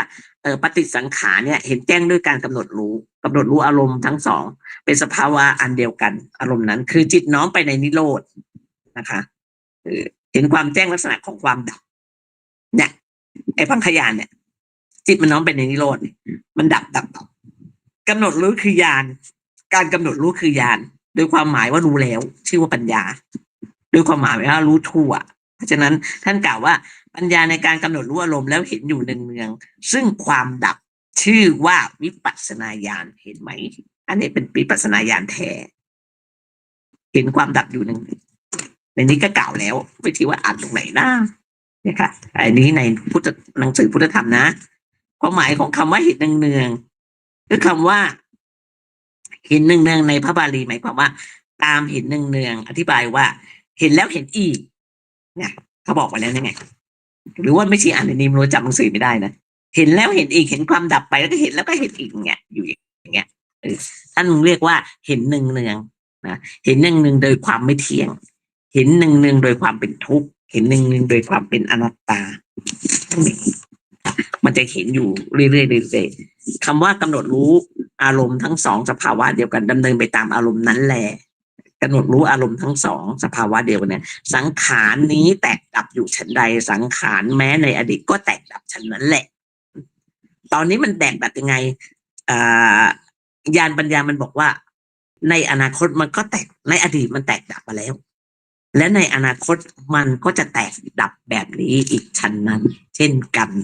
นะคะปัญญามันจะบอกมันจะสอนเราหมดเลยดังนั้นการดำเนินไปโดยลำดับของอารมณ์ที่เห็นนี้โดยประจักษ์เรื่องนี้แล้วพระโบราณอาจารย์หมายถึงครูบาอาจารย์รุ่นเก่าๆท่านก็กล่าวไว้ว่าภิกษุผู้มีทัศนพิสูจน์ในสังขารซึ่งมีอยู่ในปัจจุบันนี้นำเอาทัศนพิสูจน์อันนั้นในสังขารอันซึ่งเป็นอดีตอนาคตด้วยสังขารทั้งหลายแม้ทั่วทั้งปวงมีปกติแตกสลายเหมือนหยดน้ำค้างซึ่งพระอาทิตย์ขึ้นมาก็สลายไปฉะนั้นอุปมาให้ฟังกำหนดรู้อารมณ์หนึ่งหมายความว่ารู้อารมณ์ที่มีรูปเป็นต้น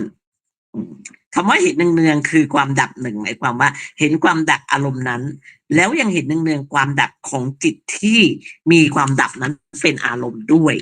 นะคะปรากฏโดยความว่างเปล่าโยคาวจรเห็นอย่างนั้นเนืองๆดับแล้วดับอีกดับแล้วดับอีกก็มันมีแต่ความว่างเปล่าดังนั้นนะคะชัดเจน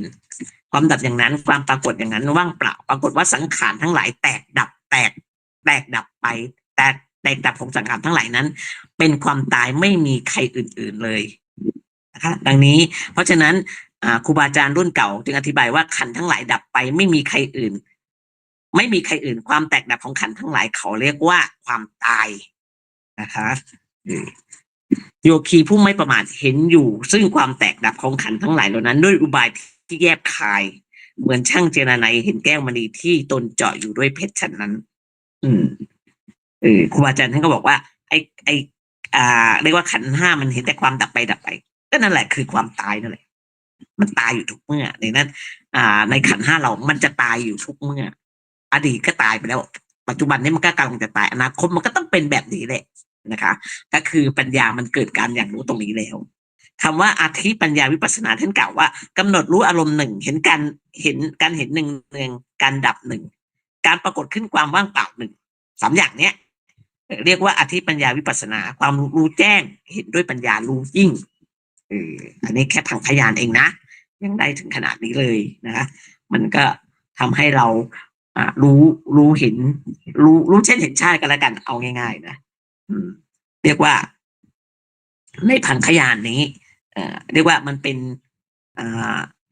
เห็นการดับอยู่เนืองๆนั่นแหละมันจะเข้าใจอะไรนะคำว่าผู้ฉลาดในอนุปัสนาสามก็คือว่าภิกษุผู้ฉลาดในอนุปัสนาสามมีอนิจจานุปัสนาเป็นต้นนะคะในวิปัสนาสี่ได้แก่วิปัสนาสี่มีนิพิทานิพิทานุปัสนาเป็นต้น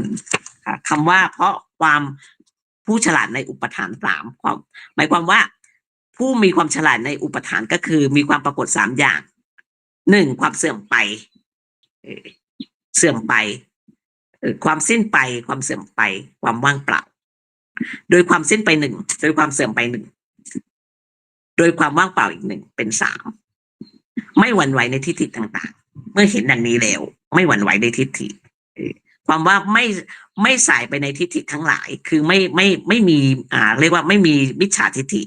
ไม่มีสัตตทิฏฐิเรียกว่าความเห็นว่าทุกอย่างเป็นเที่ยงเป็นของเที่ยงแล้วไม่มีแล้วเพราะมันอยู่ตรงนี้แล้วคือมีความฉลาดไปในอุปทานสามตรงนี้คือว่าเห็นความสิ้นไปเห็นความเสื่อมไปเห็นความว่างเปล่าสิ้นไปเสื่อมไปแล้วก็ว่างเปล่าไม่มีอะไรเลยในรูปนามนี้มีแต่จิตผู้รู้เท่านั้นนะคะแล้วก็เราก็จะเห็นความดับไปเสื่อมไปของรูปนามนี้อยู่ตลอดเวลาพระโยคาวจรนั้นก็จะไม่ใส่ไปใส่มาอย่างนี้แหละเป็นผู้มนสิการดำเนินไปสิ่งที่ยังไม่ดับนั้นแลดับอยู่สิ่งที่ไม่แตกนั่นแหละแตกอยู่นะคะเขาจะเข้าใจตรงนี้ว่าไอ้ที่เราเห็นว่าไม่ดับนะมันดับอยู่นะไอ้ที่เราเห็นว่าเรายังอายุเท่านี้นะมันมีความตายอยู่นะมันตายไปแล้วนะสิ่งที่ยังไม่แตกนั้นแตกอยู่พระโยคาวจรก็จะไม่ใส่ไปใส่มาก็จะมนสิการแบบนี้ขึ้นมาในความเกิดขึ้นตั้งอยู่ความเป็นไปของสังขารทั้งหลายทั้งปวงเห็นแต่ความแตกดับอย่างเดียวประดุจบุคคลผู้เห็นแต่ความแตกของภาชนะที่มันบอบบางกำลังแตกอยู่การเห็นการแตกกระจายของฝุ่นละอองที่กำลังปลิวว่อนอยู่นี้เห็นการแตกของเมล็ดงาที่กำลังถูกคั่วเอาไปคั่วอยู่นะพระโยคาวจรจะเห็นว่าสังขารทั้งหลายทั้งปวงกำลังแตกดับอยู่แตกดับอยู่เหมือนบุรุษผู้มีดวงตายืนอยู่หน้าฝั่งสระโบกกรณีหรือฝั่งแม่น้ำอะไรอีกฝั่งหนึ่งอะไรเงี้ยแล้วก็มีเม็ดฝนกำลังตกมาเขาก็เพิ่งเห็นต่อมน้ำใหญ่ๆที่มันเกิดขึ้นบนผิวน้ำแล้วมันก็แตกทันทีอุปมาให้ฟังว่าเห็นสังขารทั้งหลายทั้งปวงมีการแตกดับอยู่อุปมาเหมือนเห็นเม็ดฝนที่มันกำลังตกลงมาในผิวน้ำแล้วมันก็แตกทันทีทันใดนั้นฉะนั้นพระผู้มีพระเจ้าก็ทรงหมายถึงโยคาวจรเช่นนี้ก็ตัดว่ามัจจุราชมองไม่เห็นบุคคลผู้กำหนดโลกคือขันธ์ห้าเหมือนเห็นต่อมน้ำนั่นแหละเหมือนเห็นพยับแดดด้วยเข้าใจพยับแดดไหมเคยเห็นไหมพยับแดดนะคะมันเรียกว่าอะไรเห็นต่อมน้ำกับเห็นพยับแดดเรียกว่ามัจจุราชมองไม่เห็นบุคคลผู้กำหนดโลกคือขันธ์ห้ามันเห็นต่อมน้ำเหมือนเห็นพยับแดดอันนี้ส่งของพางขยานผู้ที่เข้าถึงตรงนี้นะเข้าถึงไอ้ยานพังขยานเนี่ยเห็นแต่การดับไปเนี่ยโยคาวจรผู้นั้นจะเห็นหนึ่งๆว่าสังขารทั้งหลายทั้งปวงแตกดับอย่างเดียวแตกไปดับไปดับไปอย่างเดียวมีอานิสงส์8ประการนะคะ1ละภวะทิฏฐิคือความเห็นในความมีและความไม่มีให้พบมันละตรงนี้เลยละทิฏฐิออกไปได้เลยเห็นเรียกว่าละความที่บอกทุกอย่างมีเนี่ยไม่มีอะไรอีกแล้วแล้วก็สละความอะไรรักใคร่ในชีวิตไม่รักใคร่ไม่อะไรใครแล้วไปรักอะไรมันก็เท่านั้นแหละประกอบความเพียรมั่นคงในความเพียรใช่เพราะเมื่อถึงตรงนี้ปุ๊บจิตมัน จะมีฉันทะในการในมีความเพียรเกิดขึ้น มีฉันทะที่จะปฏิบัติให้ถึงที่สุดอยู่ได้นะคะมีความทะเยอทะยานละความทะเยอทะยานคือไม่อยากได้อยากมีอะไรต่อไปนะคะปราศจากความกลัวไม่กลัวเห็นความจริงเข้าไปแล้วประกอบด้วยขันติและโสจะมีความอดทนอดกั้นมีความสงบเสงี่ยมโสจะคือความสงบเสงี่ยมมีความอดทนเพราะมันเห็นความจริงตรงนี้จิตมันน้อมที่จะปฏิบัติต่ออดทนเจออะไรก็ไม่กลัวแล้วนะคะโสจะคือความสงบเสงี่ยมจะเงียบขึ้นจะแบบไม่เมื่อก่อนเคยจะเป็นคนที่โวยวายอะไรเนี่ยก็จะเงียบไปมันเงียบไปไงเหมือนยอมจำนนว่าเราเห็นความจริงเข้าไปแล้วรูปนามเนี่ยมันเป็นตรงนี้เองว่ะเนี่ยไม่เห็นความจริงแล้วมันก็ไม่เกิดเขาเรียกเกิดความเสงี่ยมเจียมตัวอะไรประมาณนั่นแหละอดกั้นต่อสิ่งที่ไม่พอใจนะคะอดกั้นในความกำหนัดยินดีด้วยสิ่งที่ไม่พอใจเราก็อดกั้นแล้วก็ไม่มีความอดทนนะคะเพราะฉะนั้นพระครูบาอาจารย์ทั้งหลายท่านกล่าวว่ามุนีผู้มีปกติเห็นเนืองๆซึ่งความแตกดับนั้นได้เห็นคุณอันยอดเยี่ยม8ประการนี้แหละนะคะเป็นเสมือนบุคคลผู้มีผ้าโพกบนศีรษะและถูกไฟไหม้นะคะกำหนดพิจารณาเห็นแล้วเห็นเล่าอยู่ในพังพยานนี่แหละเพื่ออมตะบรรลุอมตะนิพพานนั่นเองนะคะอันนี้ญาณในหลักปฏิบัติคือญาณที่5ต่อไปพยญาณนะคะแต่ในวิปัสสนาญาณคือญาณที่3พยญาณก็คือเห็นรูปนามนี้เป็นภัยพระโยคาวจรนั้นเสพอยู่เนืองๆทำให้เกิดความเห็นมากในพังพยานแล้วมีนิโรธคือความสิ้นไปดับไปเห็นการแตกดับของสังขารทั้งหลายอยู่ตรงหน้านะคะมีแต่การแตกดับนะคะในภพในกำเนิดในคติในวิญญาณทิฏฐิอะไรสัตตาวาสอะไรทุกเห็นทุกคนเนี่ยมีแต่ความน่ากลัวพยญาณเนี่ยเห็นเหมือนกับว่าเป็นสิ่งที่เป็นภัยรูปนามนี้มันมีแต่ภัยมีแต่โทษเช่นเดียวกับเห็นเป็นสิงเป็นเสืออะไรเงี้ยเป็นหมีเป็นยักษ์เป็นลากสดในนี้หมายถึงพวกอมนุษย์อะไรเงี้ยเป็นสุนัขดุช้างดุตกมันอสรพิษอะไรทั้งหลายแหละสายฟ้าป่าช้าสนามรบอะไรกันเนี่ยเป็นหลุมฐานเพลิงเนี่ยเห็นเป็นภัยหมดเลยลักษณะอุปมาให้ฟังเป็นแบบนี้เปรียบเทียบให้ฟังว่ามันเป็นปรากฏเป็นสิ่งที่น่ากลัวมีเป็นสิ่งที่น่ากลัวผู้ปรารถนาดำรงมีชีวิตอยู่สุขสบายนั้นน่ะเมื่อโยคีเห็นว่าสังขารทั้งหลายเนี่ยมันที่มันเป็นอดีตมันก็ดับไปแล้วเป็นปัจจุบันมันกำลังจะดับอยู่นะคะแม้ที่จะเกิดตรงหน้ามันก็จะดับอีกต่อไปดังนั้นณจุดนี้เองจึงชื่อว่าพยญาณก็คือเห็นภัยที่มันเกิดขึ้นนะคะในหลักปฏิบัติคือพยญาณคือญาณที่6นะคะมันจะแยกมาเมื่อเห็นการดับไปมันจะเห็นรูปนามนี้มีแต่ภัยอุปมาพยญาณเนี่ยด้วยอุปมาเหมือนเขาบอกว่ามีคำอุปมาบอกว่าเหมือนสตรีมีลูก3 คนในพยญาณเนี่ยนะ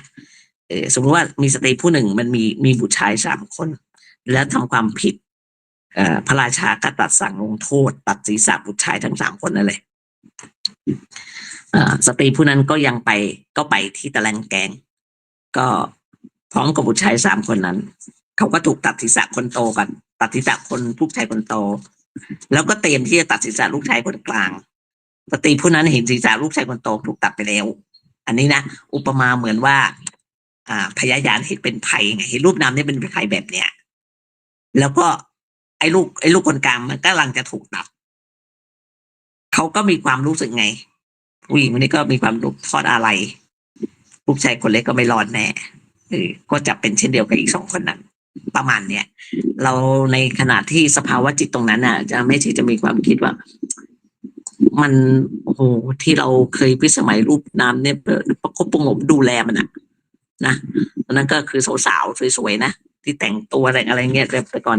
แม่ชีก็ไม่ได้คนแต่งตัวอะไรมากหรอกแต่เราก็ดูแลรูปร่างหน้าตาเราเงี้ยไม่ให้อ้วนไม่ให้ผิวพรรณมันเป็นหมองคล้ำอะไรอย่างเงี้ยนะเราประคบประงมดูแลรูปนามเราเนี้ย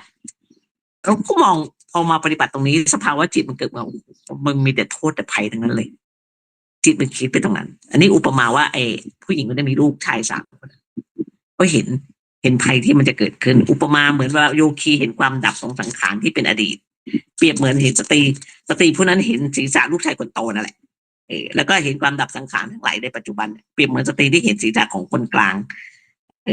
ที่กำลังถูกตัดนะคะโยคีเห็นความดับของสังขารที่จะเกิดขึ้นใน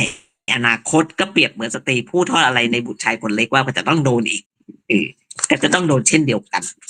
รูปนามเราก็เห็นรูปนามนี้เหมือนกันว่าเนี่ยมันมีแต่ภัยที่มันจะเกิดขึ้นอนาคตข้างหน้ามันก็เป็นภัยป่วยเป็นนู่นเป็นนี่อย่างเนี้ยแม่ชีเห็นว่าแก่ชราไปเราก็รูปเรานี้ร่างกายเรานี้มันก็จะนำแต่โรคภัยมาให้เราได้เดือดร้อนอยู่วันยังค่ำนั่นแหละมันเห็นอย่างนั้นจริงๆนะคะต่อไปยานที่สี่หรือในหลักปฏิบัติยานที่7อาทีนวญาณเมื่อโยคีเสพเนืองๆเห็นการเกิดอยู่มากๆเป็นภัยแล้วเห็นภัยเห็นภพเห็นกำเนิดเห็นกติเห็นที่อยู่อะไรเงี้ยทั่วทุกคนเนี่ยไม่มีสิ่งอะไรที่จะต้านทานได้ไม่มีที่หลบลี้หนีหลีกได้อย่างเงี้ยไม่มีที่พึ่งมันก็เกิดว่า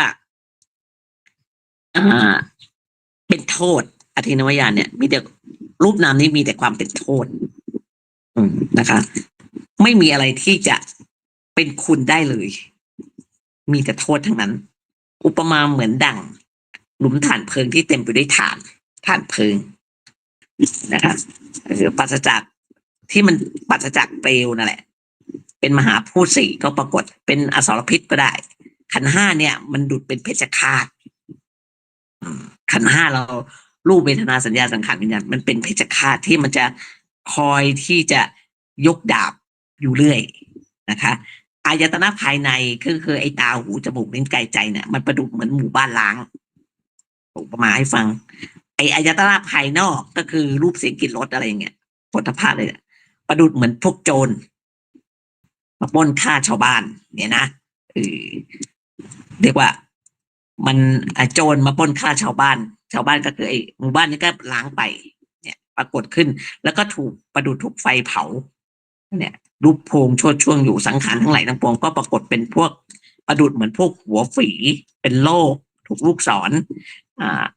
เป็นสิ่งชั่วร้ายเป็นอาพาธเป็นกองแห่งโทษร้ายใหญ่หลวงหาความอบอุ่นไม่ได้เลยนะคะอันนี้ตอนปฏิบัติสภาวะจิตตรงนั้นบางคนอาจจะเห็นภัยเห็นโทษความเบื่อหน่ายมันจะควบกันไปจิตอาจจะไม่ละเอียดถึงขนาดแยกได้นะคะอาจจะแยกได้อันนี้มันเป็นยานที่เท่าไหร่อะไรอย่างเงี้ยแต่ตอนที่แม่ชีไปปฏิบัตินั้นแยกแม่ชีแยกได้ตอนนี้มันถึงเนี่ยนั้น3 ยานเนี่ยมันอยู่ในบัลลังก์เดียวเท่านั้นเลยแป๊บเดียวนะคะตอบว่าบัลลังก์หนึ่งก็คือเดิน1 ชั่วโมงนั่ง1 ชั่วโมง3 ยานนี้เกิดพร้อมกันเลยปุ๊บเดียวจบนะคะก็ถามว่าปัญญาในความปรากฏขึ้นเป็นสิ่งที่น่ากลัวความเกิดขึ้นเป็นสิ่งน่ากลัวเนี่ยเป็นอธินวญาณคือความน่ากลัวของรูปนามปัญญาในความเกิดขึ้นเป็นสิ่งน่ากลัวเป็นความเป็นไปเป็นที่น่ากลัวนิมิตเป็นน่ากลัวความขวนขวายก็น่ากลัวปฏิสนธิก็น่ากลัวคติที่จะไปก็น่ากลัวความบังเกิดขึ้นก็น่ากลัวความเข้าถึงก็น่ากลัวชาติน่ากลัวไปหมดชราน่ากลัวพยาธิความป่วยไข้น่ากลัวหมดมาราณะน่ากลัวไปหมดความโศกเศร้าก็น่ากลัวความข้ำควรลำพันธ์ก็น่ากลัวความคับแค้นใจก็น่ากลัวนี้เป็นอาทินนวญาณนะคะปัญญาว่าความไม่เกิดขึ้นนั้นเป็นแดนเกษมมันเกิดปัญญารู้เลยว่าไม่มีความเกิดนั่นแหละมันปลอดภัยที่สุดแล้วดังนี้ความรู้ในบรรลุสันติคือพระนิพพานความรู้ว่าความไม่เป็นไปเป็นแดนเกษมความไม่เป็นไปเป็นแดนเกษมไม่มีความเป็นไปเป็นแดนเกษมความรู้ว่าความไม่ขับแค้นใจเป็นแดนเกษมดังนี้แหละว่าไปปัญญาความรู้ว่าความเกิดขึ้นเป็นที่มีปัญญารู้ว่าความเกิดขึ้นเป็นที่น่ากลัวความไม่เกิดขึ้นเป็นแดนเกษมดังนี้นะคะมีความถามว่าปรากฏขึ้นได้อย่างไรตอบว่าปรากฏว่าประดุจดังป่าชัดป่ารกชัดคือป่ารกชัดในที่นี้หมายชอช้างไม่อากาศต่อประตักป่าชัดก็คือป่ารกแม้ตั้งอยู่สงบโดยอาการที่เป็นที่ลื่นลมก็แล้วแต่ แต่มันมีมฤคลายก็คือมีบุรุษปรากฏบุรุษผู้ขาดเขาผู้ปรารถนาที่จะดำรงอยู่ด้วยความสุขในป่ารกชัดนั้นเนี่ยเขาอุปมาให้ฟังว่าปรากฏว่าประดุจว่ามันมีถ้ำเสืออยู่มีเขาเรียกว่ามีประดุจว่ามีน้ำมีอสุรกายสิงอยู่อะไรเงี้ยประดุจเหมือนข้าศึกเงือกเนื้อพระขันอยู่ประดุจว่าโภชนะมียาพิษประดุจว่ามัคคาที่มีโจรประดุจเรือนที่มีไฟไหม้ประดุจสนามรบที่มีทหารเตรียมพร้อมอยู่แล้วความจริงบุรุษนั้นขั้นมาถึงสนามสถานที่เช่นป่าชัดนี้มีสัตว์ร้ายอย่างเงี้ยเป็นต้นก็กลัวแล้วก็หวาดอันนี้ในอธินวายานนะคะเขาอุปมาให้ฟังมันมีความขนลุกขนพองที่จะโทษร้ายสถานเดียวเลยอยู่ค่ะวจรท่านั้นก็ฉะนั้นเหมือนกันสังขารทั้งหลายทั้งปวงปรากฏด้วยความน่ากลัวด้วยอำนาจทางขยานอนุปัสสนาก็เห็นโดยทั่วไปมีแต่โทษไม่มีรสะไม่มีความอบอุ่นใจแต่อย่างใดเลยเมื่ออย่างเขาโยคาวจรท่านนี้เห็นอยู่อย่างนี้ยานที่ชื่อว่าอธินวายานก็เป็นอันเกิดขึ้นซึ่งเป็นยานที่ท่านระบุว่าในพระบาลีแปลว่าถามว่าปัญญาในความปรากฏขึ้นโดยความเป็นสิ่งน่ากลัวเป็นอธินวายานอย่างไรนะคะ อันนี้เดี๋ยวมันอยู่ในหน้า21พอดีว่ามันเขาไม่ได้มันขาดหน้า21แม่ชีเอาไปปริ้นออกมาเขาไม่ได้ปริ้นหน้า21เดี๋ยวแม่ชีอ่านให้ฟังนะคะ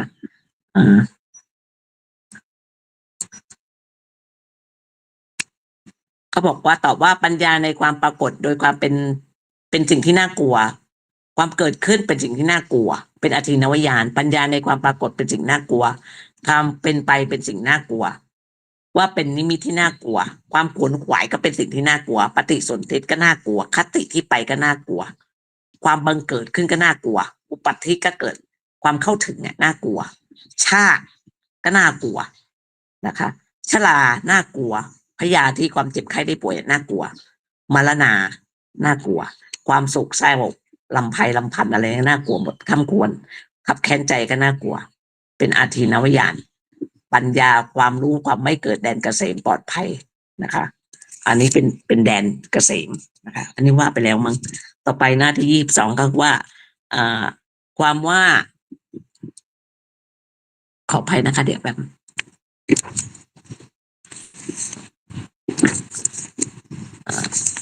ความว่าความเป็นไปความคับแค้นใจเป็นสิ่งที่น่ากลัว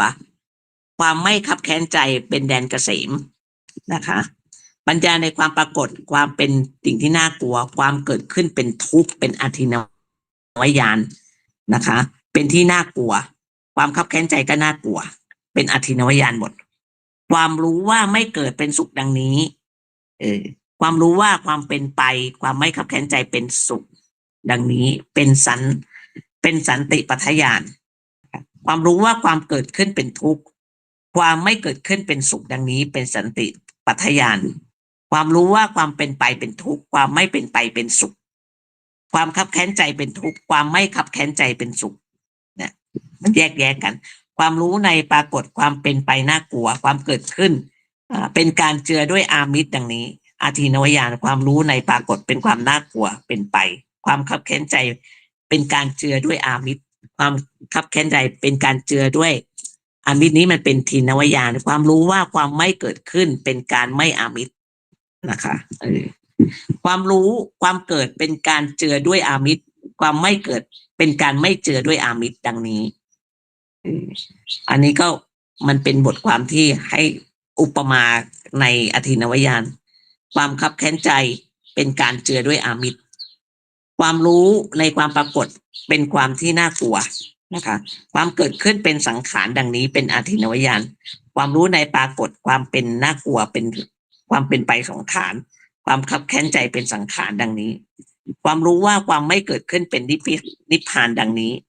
นะคะความรู้ว่าความไม่เป็นความไม่ไปเป็นนิพพานความไม่ขับแค้นใจเป็นนิพพานความรู้ว่าความเกิดขึ้นเป็นสังขารความไม่เกิดขึ้นเป็นนิพพานความรู้ว่าความเป็นไปของสังขารความไม่เป็นไปเป็นนิพพานความคับแค้นใจเป็นสังขารความไม่คับแค้นใจเป็นนิพพานพระโยคาวจรเห็นความเกิดขึ้นความเป็นไปและนิมิตความขวนขวายปฏิสนธิว่าเป็นทุกข์นี้เป็นอาทินวายานและเห็นความไม่เกิดขึ้นความไม่เป็นไปนี้ ความไม่ขวนขวายนี้ไม่มีปฏิสนธิเป็นสุขเป็นสันตติปัฏฐญาณอธินวญาณนี้เกิดใน5ฐานดังนี้แหละนะคะความเห็นนั้นว่าชื่อว่าญาณโดยความหมายรู้แล้วคือชื่อว่าปัญญาโดยความหมายว่ารู้ทั่วเพราะฉะนั้นท่านจึงกล่าวว่าปัญญาในความปรากฏโดยความเป็นสิ่งน่ากลัวเป็นอธินวญาณอย่างนี้แหละคำว่าเกิดขึ้นในคำบาลีเนี่ยหมายถึงว่าการเกิดในภพเพราะกรรมในภพก่อนเป็นปัจจัยมันมีกรรมในภพก่อนมันเกิดมันเป็นปัจจัยความเป็นไปหมายความว่าความเป็นไปของสังขารที่เกิดขึ้นแล้วนิมิตหมายถึงว่านิมิตคือสังขารทุกประการความขวนขวายหมายถึงกรรมอันเป็นเหตุให้เกิดสนธิในภพต่อไปคำว่าปฏิสนธิหมายถึงการเกิดขึ้นในภพต่อไปคติคือภูมิที่ไปหมายถึงภูมิที่จะต้องไปปฏิสนธินะคะหมายถึงว่าความบังเกิดของขันธ์ทั้งหลายคำว่าอุปัฏฐิหมายถึงการเข้าถึงหมายถึงว่าความเป็นไปแห่งวิบากที่กล่าวไว้อย่างนี้ว่าความเป็นไปแห่งวิบากผู้ถึงพร้อมแล้วคือหรือผู้ที่เข้าถึงแล้วคำว่าชาติคือความเกิดหมายถึงชาติที่เป็นปัจจัยแห่งความชราเกิดขึ้นเพราะภพเป็นปัจจัยอาการทั้งหลายมีชราและมรณะเป็นต้นเป็นอาการที่ปรากฏแล้วโดยเฉพาะอันหนึ่งในพระบาลีอาการมีความเกิดขึ้นเป็นต้น5อย่างเท่านี้แหละท่านกล่าวไว้โดยความเป็นวัตถุของอาทินวญาณนอกนั้นท่านกล่าวไว้โดยไวยพจน์ของอาการทั้ง5นี้นะคะไวยพจน์แม่ชีก็ไม่พูดแล้วกันโยคาวจรเห็นความเกิดและความเป็นไปและนิมิตความขวนขวายและปฏิสนธิเป็นทุกข์เป็นอาทินวญาณดังนี้แหละส่วนคำว่าปัญญาความไม่เกิดขึ้นเป็นแดนเกษมเพราะอาทินวญาณเนี่ยเป็นสิ่งที่น่ากลัวสิ่งนั้นเป็นทุกข์โดยแน่นอนมันเห็นอย่างนี้จิตมันเห็นเนี่ยในอาทินวญาณเนี่ยเห็นรูปนามนี่เป็นสิ่งน่ากลัวมันมีแต่ทุกข์แน่นอนเรียกว่ามันไม่มีความที่ไม่เป็นทุกข์เลยเนี่ยมันเจือด้วยอามิตรด้วยนะคะคืออามิตรที่ว่ามันมีอะไรมั่งอามิตร3ก็คือว่าวัตตะหนึ่งแล้วก็อามิตรในโลกหนึ่งแล้วก็อามิตรกิเลสมันเจือด้วยอามิตรสิ่งนั้นก็เป็นเพียงสังขารเท่านั้นเองเพราะฉะนั้นท่านยังกล่าวคำว่าความรู้ในความปรากฏโดยความเป็นสิ่งน่ากลัวความเกิดขึ้นเป็นทุกข์ดังนี้ในอธินวญาณดังนี้ไว้แม้อย่างนั้นก็ควรทราบความแตกต่างในอาการทั้งหลายด้วยความเป็นไปอย่างนี้เลยนะคะต่อไปญาณที่5นิพพิทายานญาณที่นิพพิทาหมายถึงความเบื่อหน่ายเดี๋ยวจะจบแล้วนะคะในเวลานิดหนึ่งเมื่อโยคาวจรเห็นสังขารทั้งปวง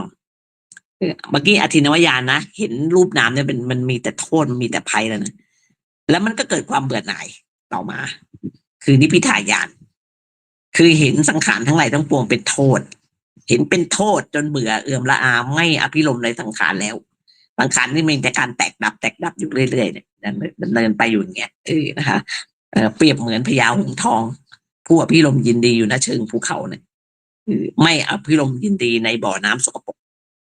อุปมาให้ฟังนะคะอภิรมย์ยินดีในภูเขาไม่อภิรมย์ยินดีในบ่อน้ำสกปรกใกล้ประตูบ้านคนจันทานอะไรเงี้ยเนี่ยนะคะเรียกว่าอภิรมย์ยินดีอยู่ในสระน้ำใหญ่ในป่าหิมพานต์อะไรเท่านั้นชื่อแม้ว่าฉันใดพญาหงส์นั้นก็คือโยคีแม้ฉันนั้นก็เหมือนกันไม่อภิรมย์ยินดีในสังขารซึ่งมีแต่เห็นแต่การแตกดับมีแต่โทษมีแต่ภัยซึ่งได้กำหนดเห็นมาอย่างดีแล้วจนถึงขั้นนิพพิทายานเนี่ยแต่ทว่ายินดีอยู่ในอนุปัสสนาทั้งหลาย7เท่านั้นเพราะเป็นผู้ประกอบด้วยความเป็นผู้มีภาวนาเป็นที่ยินดีด้วยยินดีในภาวนา1เปรียบเสมือนพญาราชสีห์ที่ถูกขังไว้ในกรงทองก็ไม่อภิรมย์ยินดีแต่ทว่าพอใจในป่าหิมพานต์อะไรอย่างเงี้ยเพราะว่ามันมีประโยชน์ฉันนั้นพญาราชสีห์นี้ก็คือโยคีนั่นแหละฉันใดก็ฉันนั้นไม่อภิรมย์ยินดีในทุกขติภพทั้ง3อย่างแต่ถ้าว่ายินดีในอนุปัสสนา3เท่านั้นอันหนึ่งเปรียบเหมือนพญาช้างเผือกอะไรก็ได้นะมีอายุ7จะหลดถึงพื้นมีฤทธิ์หอบไปใน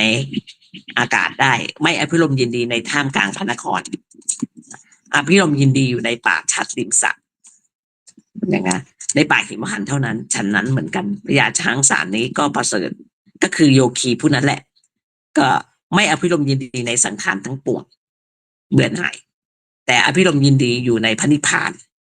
นะคะ คือมันไม่ได้เบื่อทั้งหมดนะลักษณะนี้ก็คือว่า อันนี้พิทายานก็คือมีความเบื่อนี่ก็บอกว่าไม่อภิรมย์ยินดีในสังขารแต่ว่าอภิรมย์ยินดีในนิพพานพระนิพพานเท่านั้นไม่ได้เบื่อนี่ไม่ได้เบื่อหมดเบื่อในที่นี้นิพพานญาณในนี้บางคนแปลผิดว่าเบื่อหมดทุกอย่างนั้นไม่ใช่นะฮะเรียกว่าโดยในแล้วความไม่เกิดขึ้นเป็นอันเกษมนั่นแหละเป็นผู้ที่น้อมใจไปพระนิพพานอย่างเดียวน้อมใจไปพระนิพพานเอียงไปพระนิพพานเท่านั้นมันไม่ได้เบื่อหมดอันนี้บอกว่าเบื่อหมดทุกอย่างนั้นไม่ใช่ไม่ใช่สภาวะจิตของนิพพิทายานนะคะอันหนึ่งนิพพิทายานนี้โดยความหมายและเป็นยานเดียวกันกับไอ้สองยานข้างต้นเนี่ยก็คือพยายานกับอธินวายานมันความหมายอันเดียวกันเพราะเหตุนี้ครูบาอาจารย์ทั้งหลายในรุ่นเก่าต้องบอกว่าไอ้พยายานเนี่ยมันมีสามชื่อคือพยายานคือเห็นสังขารทั้งปวงเป็นสิ่งมีโทษมีภัยนะคะอธินวายานก็เห็นสังขารทั้งปวงเนี่ยมีแต่โทษนะคะเนี่ยแล้วนิพพิทายานก็คือเกิดความเบื่อหน่ายมันเป็นสามยานเนี่ยครูบาอาจารย์ก็บอกแล้วสามยานเนี่ยมันจะเกิดต่อเนื่องกัน มันจะเกิดติดกันเลยแยกยานไม่ได้บางทีก็แยกไม่ได้นะคะในพระบาลีท่านก็ว่ากล่าวไว้ว่าปัญญาใดในพยุตายานกับในอธินวายานนิพพิทายานเนี่ยธรรมทั้งหลายเหล่านี้มีความหมายอย่างเดียวกันนะคะพยัญชนะเท่านั้นที่มันต่างกันสามยานแสดงว่าสามยานเนี่ยมันเกิดที่เดียวกันได้เกิดทีเดียวกันได้นะคะในสภาวะจิตตรงนั้นนะคะต่อไปยานที่6มุนจิติกัมมตายานหรือในหลักปฏิบัติคือยานที่9เมื่อกุลบุตรผู้นี้เบื่อหน่ายเอื่อมละอาไม่อภิรมย์ในเกิดนิพพิทายานนั่นแหละจิตก็ไม่คล้องแวะไม่เกาะเกี่ยวอยู่ในสังขารซึ่งมันมีแต่ความแตกดับที่เห็นไปอย่างนั้นดำเนินอยู่ในภพในกำเนิดในคติในทิฏฐิในสตาวาอะไรทุกคนทุกแห่งแม้แต่สังขารเดียวเป็นจิตที่ใคร่ที่อยากจะพ้นออกไปปรารถนาที่จะออกไปเสียไอ้รูปนามเนี่ยมันจิตมันเป็นตรงนั้นไม่เอาแล้วเบื่อมันไม่อยากเป็นแล้วอย่างเงี้ยมันหาทางจิตสภาวะจิตมันจะหาทางมันจะแบบมันอยากจะไปให้พ้นจากตรงเนี้ยเหมือนที่แบบว่าบางคนที่บอกว่านี่พิการยันหมุนเสือกลับบ้านอะไรเงี้ยคือมันเกิดยันที่9ต่อกันได้แบบว่ามันเบื่อแล้วมันก็อยากให้ปล่อยพ้นจากตรงนี้ประมาณตรงนั้นนะคะแล้วเปรียบเหมือนอะไรดีเปรียบเหมือนสัตว์และบุคคลเป็นต้นอย่างเงี้ย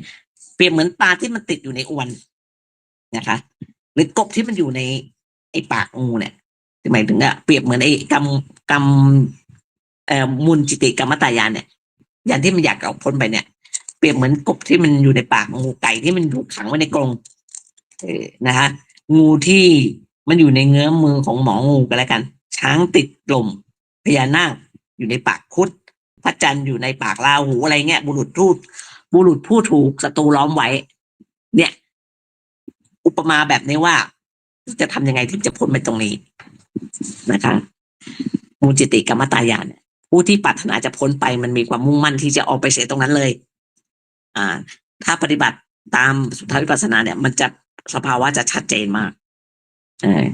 จิตโยคีก็เป็นฉันนั้นแหละเป็นจิตปรารถนาที่จะพ้นไปตรงนี้ประสงค์จะออกไปเสียจากสังขารทั้งปวงโยคีท่านนั้นก็ปราศจากความอาลัยในสังขารนะคะผู้ก็ปรารถนาที่จะพ้นไปจากสังขารตรงนี้มูลจิติกัมมตายานจึงเกิดขึ้นด้วยประการชนี้แลนะคะต่อไปยานที่7ปฏิสังขายานโยคีผู้นั้นเมื่อปรารถนาที่จะพ้นไปจากสังขารทั้งหลายแล้วก็มีแต่ความเพราะว่าเห็นแต่ความแตกดับเห็นแต่โทษเห็นแต่ภัยดำเนินอยู่ในภพในกำเนิดในคติอะไรต่างๆเนี่ยทุกคนทุกแห่งเนี่ยมันจึงยกเอาสังขารทั้งหลายเหล่านั้นนั่นแหละขึ้นสู่พระไตรลักษณ์แล้วกำหนดรู้ด้วยปฏิสังขานุปัสสนาญาณคือเพื่อพ้นไปจากสังขารตรงนี้ให้ได้โยคีผู้นั้นอยู่ในสังขารทั้งปวงเรียกว่าไม่เที่ยงด้วยเหตุทั้งหลายทั้งปวงเป็นต้นว่าโดยความไม่เป็นไปเลยดีที่สุดโดยความเป็นชั่วคราวโดยกำหนดได้ด้วยความเกิดและความดับโดยแตกทำลายโดยความเป็นของชั่วขณะโดยความหวั่นไหวโดยผุพังโดยไม่ยั่งยืนโดยแปรผันอยู่เป็นธรรมดาโดยไม่มีสาระ